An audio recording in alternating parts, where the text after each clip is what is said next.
Allez, nous sommes le 25 juin 2021 et vous allez passer tous, gens de bon sens, votre examen. Les femmes, l'examen de nouvelle Jeanne d'Arc.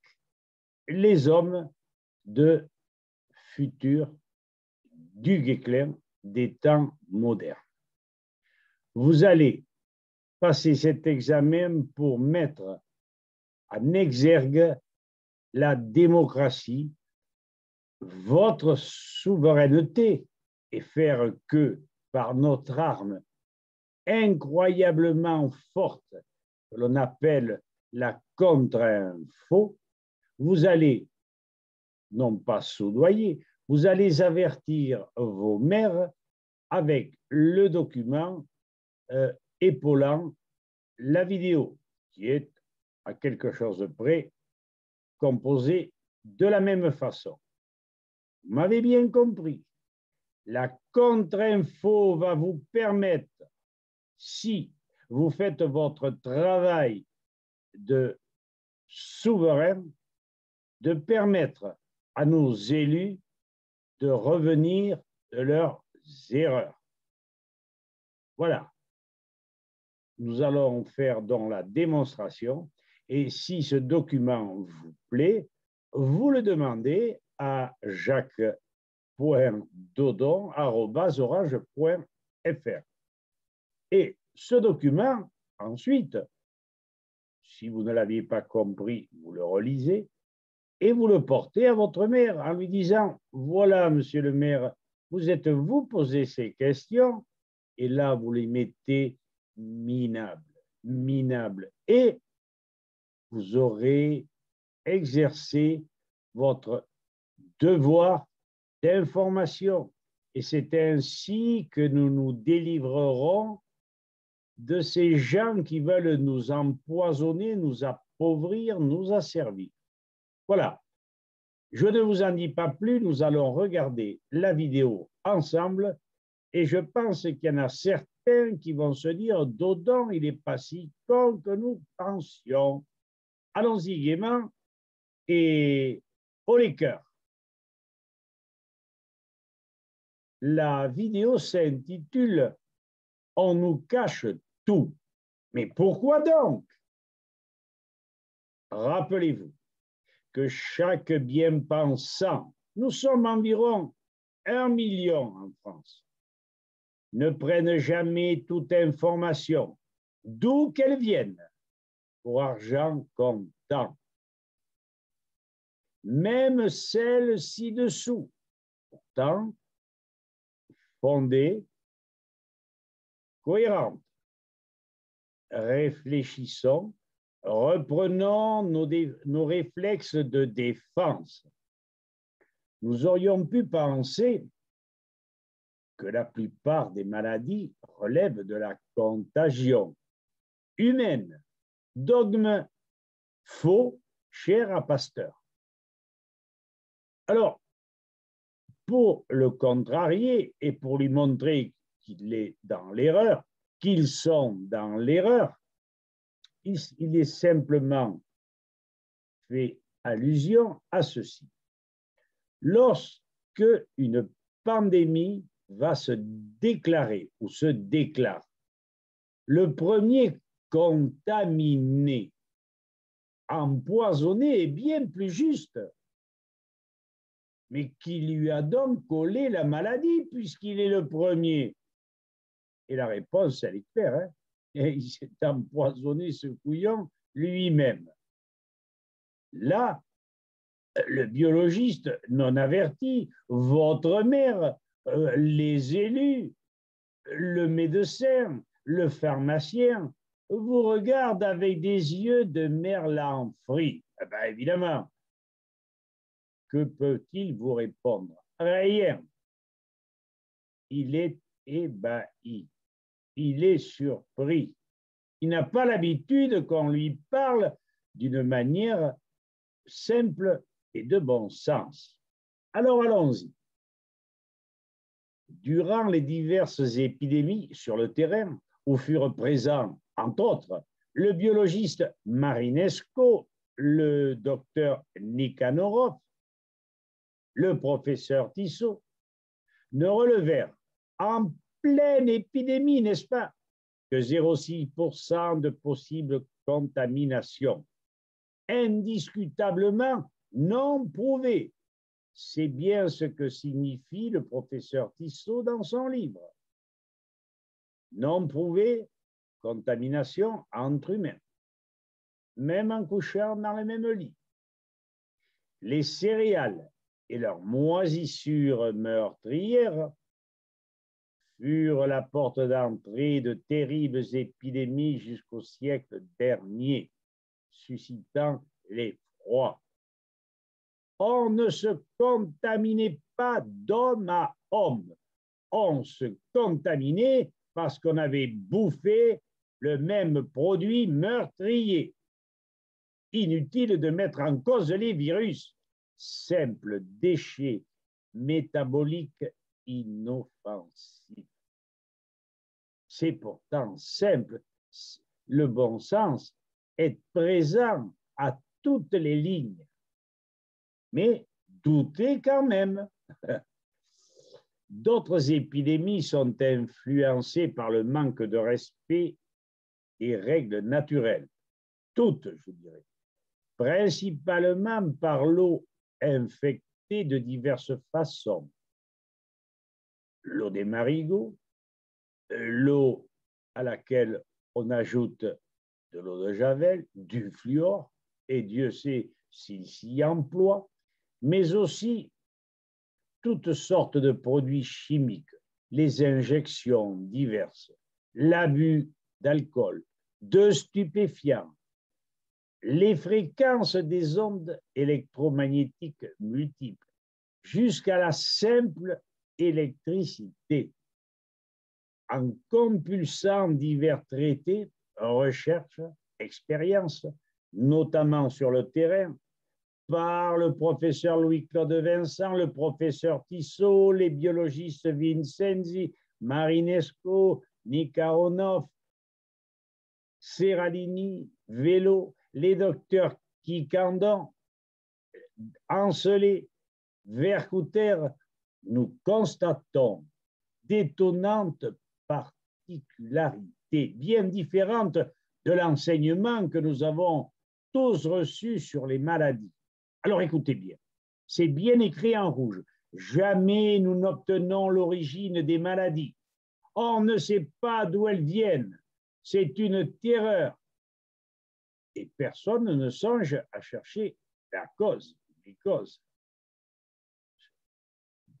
Même sur un quelconque dictionnaire, même médical. Enfin, ceci ne vous pousse pas à vous poser la question. Pourquoi pas d'explication? Pourquoi Dodon est capable de nous donner les raisons de ces maladies et pourquoi ne sont-elles pas établies sur les dictionnaires? Dodon serait-il prophète? Tu penses? Ne l'oubliez pas, vous êtes les nouveaux Duguay Clerc, les nouvelles Jeanne d'Arc. Seriez-vous de jeunes femmes ou de femmes plus âgées, pucelles ou pas, on n'en a rien à foutre. Vous amenez le discours et vous terrassez les gens qui sont en face de vous. Vous exercez votre devoir de contre-information. Vous n'êtes pas, comme le disent certains, des complotistes, loin de là. Vous êtes des gens de cœur, d'espoir et de raison. Le complotisme, ils n'auront qu'à se le mettre où je pense et pousser fort. Nous sommes des gens qui voulons la vérité. Alors voilà, examinons les faits. Les maladies, bien sûr. La lèpre, c'est bien l'eau des marigots ou étant consommée par l'homme au Moyen-Âge, suroxydée par le soleil, qui pouvait déclencher cette maladie au bout d'un certain temps. Expérience de Louis-Claude Vincent et de son bioélectrodimètre. technique chiffrée reconnue, donc irréfutable. La lèpre vient bien de l'eau. Alors, inutile de faire des vaccins.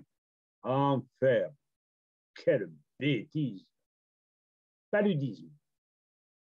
L'expérience de l'équipe du professeur Louis-Claude Vincent dans les marais du Gab en Syrie permis d'affirmer que ce n'étaient pas les moustiques qui transmettaient le palu. Ces gens-là furent piqués des centaines de fois, mais bien des myriades de protozoaires toxiques contenus dans l'eau. Ils ne burent que de l'eau pure qu'ils avaient menée avec eux. L'eau du mont Roukou. Pas un ne fut atteint par le palu. Tiens, c'est quand même étrange, mais ça ne s'est pas dit. Diphtérie, rougeole, scarlatine, peste, choléra, poliomyélite, dû à l'ingestion de farine de céréales contaminées par des moisissures, entre parenthèses, récolter des céréales partant humides, et elles fermentent, et intervention du polymorphisme de la matière vivante, contraire au monomorphisme pastorien, faisant que des formes conidiennes différentes peuvent déclencher l'une des autres maladies. Le tétanos.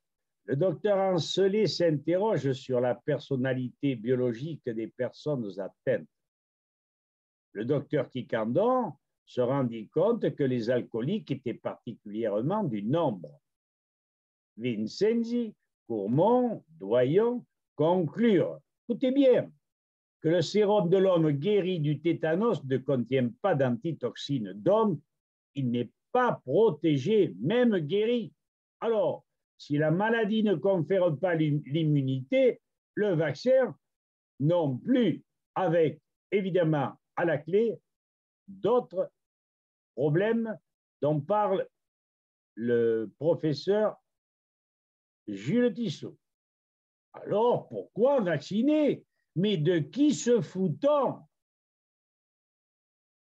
Pneumonie, engendrée en Espagne en 81-82 par des produits chimiques type némacure et ophtanol pour détruire au pied des plantations des plants de tomates, les vers et les araignées. Plus de 1000 morts et 20 000 contaminés, voire le syndrome de l'huile toxique d'Espagne sur Internet. L'encéphalopathie spongiforme bovine. D'après les recherches de Marc Purdet, ingénieur agronome, il s'agit là d'un produit organophosphoré, le phosmé, ayant empoisonné bovins et animaux de zoo. Ce produit détruisait les mouches, fondant dans le cuir des ruminants, abîmant ce dernier, ainsi que les charançons sur le grain distribué aux animaux sauvages. Ils attrapaient eux aussi l'encéphalopathie. L'hépatite B, alors là, dites donc, quel scandale! D'après nos recherches, il semble que les drogués soient plus particulièrement atteints dans des proportions effarantes. D'autre part, l'hépatite B guérit spontanément dans 95% des cas. Dépliant ministériel de juillet 2006 et le livre du docteur Vercouter et de Sylvie Simon, l'hépatite B, où tout ceci est bien confirmé. La grande presse révèle la gravité et la fréquence des effets indésirables du vaccin. Sclérose en plaques, lupus, polyarthrite, syndrome de Guillain-Barré, problèmes oculaires, etc. Le remède était pire que le mal. Le professeur Lucien Abenaï, ancien directeur général de la santé, a confirmé le sérieux de cette étude. Le Monde du 16 septembre 2004, Alternative Santé d'octobre 1984. Pourquoi vacciner les infirmières, les pompiers, les handicapants en grand nombre. Ah, et oui, j'ai mis un N à la place d'un M.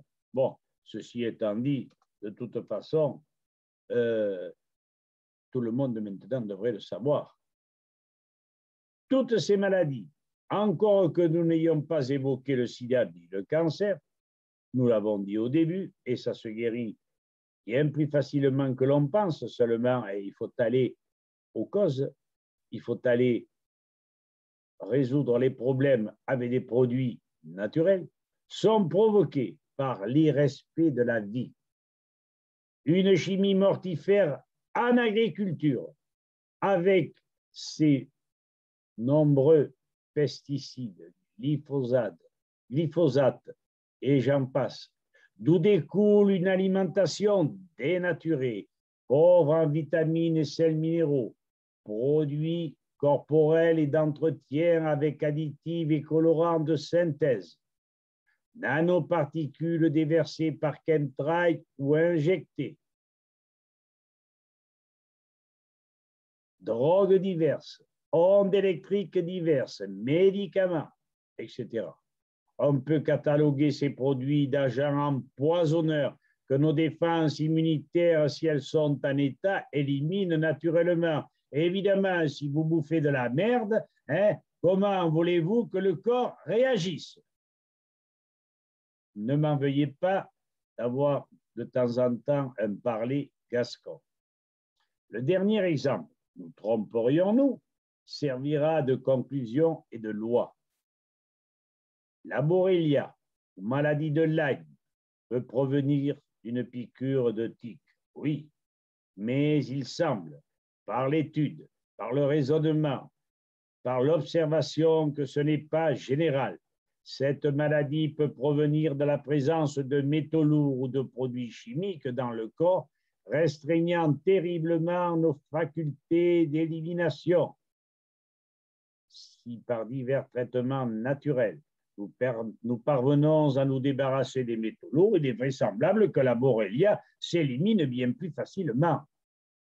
Des cures d'argile verte, de zéolite, de lavement, l'apport de silice organique au cœur de nos mitochondries améliore tellement notre état de santé, capacités cognitives, physiques, mentales reviennent, supposant qu'en supprimant les causes, on neutralise les effets. Voilà ce que j'avais à vous dire. Vous êtes des gens capables d'informer sans complexe votre pharmacien, votre médecin, qui eux le sont, désinformés, votre mère, vos élus, votre entourage, et n'ayez pas peur que l'on vous prenne ou que l'on vous qualifie de complotiste. Parce que vous n'êtes pas complotiste. Vous êtes des gens souverains et vous avez le droit, le devoir d'informer autour de vous. Vous pouvez très bien prendre le document qui jouxte cette vidéo et le transmettre à vos élus, à vos médecins, etc. Moi, je vous ai dit l'essentiel. Le document, je l'ai, il n'est pas bien long. Vous pouvez non pas l'apprendre par cœur, ce serait stupide, mais réfléchir dessus et vous dire, bon, Dodon déconne ou Dodon a raison. Et je ne suis pas le seul. Notre équipe raisonne pareillement. Alors maintenant, à vous de faire la part des choses et de vous dire que c'est vous qui changerez le système. Et vous le changerez par la contre-information. Vous serez les nouvelles Jeanne d'Arc, les nouveaux Duguay-Clerc, et c'est vous qui ferez le travail, comme je l'ai fait, puisque j'ai averti mon maire, je lui ai apporté les papiers, j'ai envoyé les documents à certains médecins. Maintenant, ils sont au courant, mais tout seul, je ne suis pas une locomotive. Alors aidez-moi. À bientôt et dites-vous que vous avez affaire à un type qui ne lâchera pas parce que c'est notre devoir. Nous devons sortir de cette pute d'auberge. À bientôt, chers amis, et ne m'oubliez pas, demandez-moi les documents. Je vous les enverrai. jacques.dodon@orange.fr. Un résistant? Oui, un résistant. Décoré, j'en ai rien à foutre. Moi, je fais mon boulot de souverain. Vous faites le vôtre. Merci à tous. Et au plaisir, à Dichat, dit Vivan.